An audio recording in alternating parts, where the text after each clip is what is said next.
दोस्तों, बलराम की बात सुनकर सात्विकी ने कहा, बलराम जी, यह समय व्यर्थ पश्चाताप करने का नहीं है। महाराज युधिष्ठिर यद्यपि कुछ कह नहीं रहे हैं तो भी अब आगे हमारा जो कर्तव्य हो वही हमें करना चाहिए। मेरे सहित आप श्री कृष्ण, प्रद्युम्न और सांब चुपचाप कैसे बैठे हैं? हम तो तीनों लोकों की रक्षा कर सकते हैं, फिर हमारे पास आकर भी ये पांडव भाइयों सहित वन में रहें, यह कैसे हो सकता है? आज ही यादवी सेना कूच करे और उससे पराजित होकर दुर्योधन अपने भाइयों सहित यमलोक को चला जाए। बलराम जी, आप तो अकेले ही अपने कोप से इस पृथ्वी का नाश कर सकते हैं, अतः दुर्योधन को उसके संबंधियों सहित मार डालिए। मैं भी अपने तीखे बाणों से उसके सिर को छिन्न भिन्न कर दूंगा, फिर सब कौरवों को मारकर उनके अनुचरों का भी नाश कर दूंगा। जिस समय प्रद्युम्न जी प्रधान कौरव वीरों का संहार करेंगे, उस समय उनके छोड़े हुए तीरों को कृपाचार्य, द्रोणाचार्य, कर्ण और विकर्ण सह नहीं सकेंगे। अभिमन्यु के पराक्रम को भी मैं खूब जानता हूँ, ये रणभूमि में प्रद्युम्न जी के ही समान है। और सांब भी अपने बाहुबल से रथ और सारथी के सहित दुशासन को कुचल सकते हैं।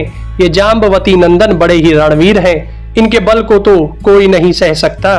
श्री कृष्ण के विषय में क्या कहें? जिस समय ये अस्त्र शस्त्र से सुसज्जित हो, उत्तम उत्तम बाण और सुदर्शन चक्र धारण करते हैं, उस समय युद्ध में इनकी बराबरी कोई नहीं कर सकता। देवताओं के सहित इन संपूर्ण लोकों में इनके लिए कौन सा काम कठिन है? इस समय अनिरुद्ध, गद, उन्मुख, बाहुक, भानु, नीथ, निषट, शारण और चारुदेष्ण सभी को अपना अपना कुलोचित पुरुषार्थ दिखाना चाहिए। वृष्णि, भोज और अंधक वंशों के मुख्य योद्धा मिलकर रणभूमि में धृतराष्ट्र के पुत्रों का संहार कर उज्जवल यश प्राप्त करें। ऐसा होने पर जब तक धर्मराज युधिष्ठिर जुआ खेलने के समय किए हुए नियम का पालन करें, यानी वनवास में रहें, तब तक पृथ्वी के शासन का भार अभिमन्यु के हाथ में रहे। सात्यकी की बात सुनकर भगवान श्री कृष्ण ने कहा, सात्यक, तुम्हारी बात निसंदेह ठीक है, हमें तुम्हारा कथन स्वीकार है, किंतु कुरुराज अपने भुज बल से ना जीती हुई भूमि को लेना किसी प्रकार स्वीकार ना करेंगे। महाराज युधिष्ठिर किसी इच्छा, भय या लोभ से स्वधर्म का त्याग नहीं कर सकते।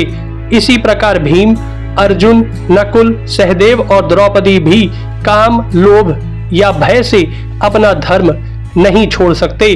भीम और अर्जुन तो अतिरथी हैं, पृथ्वी में कोई ऐसा वीर नहीं है जो युद्ध में इनके साथ लोहा ले सके। माद्री के पुत्र नकुल और सहदेव भी कुछ कम नहीं है, इन सब की सहायता से ही ये पृथ्वी का शासन क्यों न करें। जिस समय महात्मा पांचाल राज, कैकेयी नरेश, चेदी राज और है आपस में मिलकर रणांगन में कूद पड़ेंगे, उस समय शत्रुओं का विनाश हो जाएगा। यह सुनकर महाराज युधिष्ठिर ने कहा, माधव, आप जो कुछ कह रहे हैं उसमें आश्चर्य की कोई बात नहीं है। वास्तव में मेरे स्वभाव को ठीक ठीक श्री कृष्ण ही जानते हैं और उनके स्वरूप को भी यथार्थ रीति से मैं जानता हूँ। सात्यकी, देखो, जब श्री कृष्ण पराक्रम दिखाने का समय समझेंगे, उस समय तुम और श्री केशव दुर्योधन पर विजय प्राप्त कर सकोगे। अब आप सब यादव वीर अपने अपने स्थान को पधारें। आप लोग मुझसे मिलने के लिए यहाँ आए, इसके लिए मैं आपका कृतज्ञ हूँ। आप सावधानी से धर्म का पालन करें। मैं फिर आप सबको सकुशल एकत्रित हुए देखूंगा। तब उन यादव वीरों ने बड़ों को प्रणाम किया और बालकों को हृदय से लगाया। इसके पश्चात वे अपने अपने स्थान को चले गए तथा पांडवों ने तीर्थ यात्रा के लिए प्रस्थान किया। इस प्रकार श्री कृष्ण को विदा कर धर्मराज युधिष्ठिर अपने भाई, अनुचर और लोमश जी के सहित परम पवित्र पयोष्णी नदी पर पहुंचे। इस नदी के तीर पर अमूर्तर्या के पुत्र राजा गय ने 7 अश्वमेध यज्ञ करके इंद्र को तृप्त किया था। पयोष्णी में स्नान कर महाराज युधिष्ठिर वैदूर्य पर्वत और नर्मदा नदी की ओर गए। वहां भगवान लोमश ने समस्त तीर्थ और देव स्थानों का परिचय दिया। फिर लोमश जी ने एक स्थान की ओर संकेत करके कहा, राजन, यह महाराज शर्याती का यज्ञ स्थान है। यहाँ कौशिक मुनि ने अश्विन कुमारों के सहित स्वयं ही सोमपान किया था।